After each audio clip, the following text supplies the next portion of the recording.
नमस्कार मंडळी, स्वागत आहे तुमचं आमच्या चॅनलमध्ये। आवाज महामुंबईचा, शोध बातमीचा, कौल मनाचा। चला तर मग आमचे चॅनल लाईक करा, शेअर करा आणि सबस्क्राइब करा। धन्यवाद। अखिल भारतीय बंदर व गोदी कामगार महासंघाची बैठक उरणमध्ये संपन्न झाली।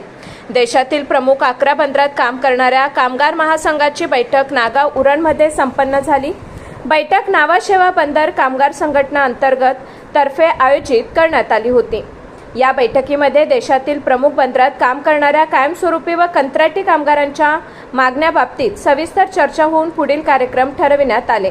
संरक्षणाच्या व आयात निर्यात व्यापाराच्या दृष्टीने महत्त्वाचा उद्योग देशी व विदेशी कंपन्यांना देण्यात येत आहे।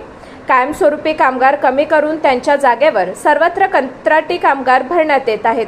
समान काम करणाऱ्या कंत्राटी कामगारांना तुटपुंजा पगार देऊन राबवले जात आहे। तसेच देशातील अनेक खाजगी विदेशी कंपन्यांच्या बंदरात कामगारांना कमी पगारावर राबवले जात आहे।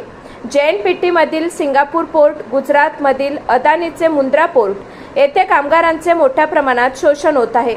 या विरोधात आंदोलन करण्याचा निर्णय घेण्यात आला। देशातील पोर्ट व डॉक कामगारांचा चालू वेतन करार 31 डिसेंबर 2026 रोजी संपणार आहे।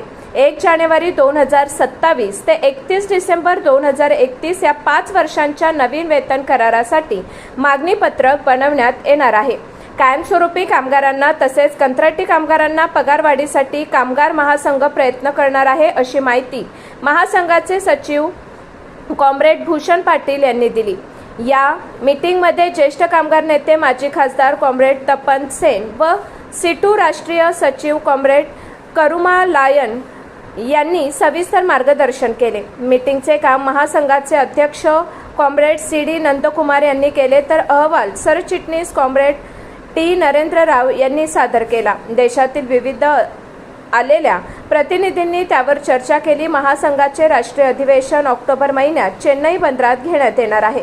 या आंतरराष्ट्रीय कार्यकारिणी बैठकीसाठी JNPT अंतर्गत युनियन कार्याध्यक्ष गणेश घरत, अध्यक्ष दिनेश घरत, सचिव राजेश घरत व नंदू म्हात्रे यांनी खूप मेहनत घेतली। आवाज महामुंबईचा चॅनलसाठी मिलिंद खारपाटील, उरण।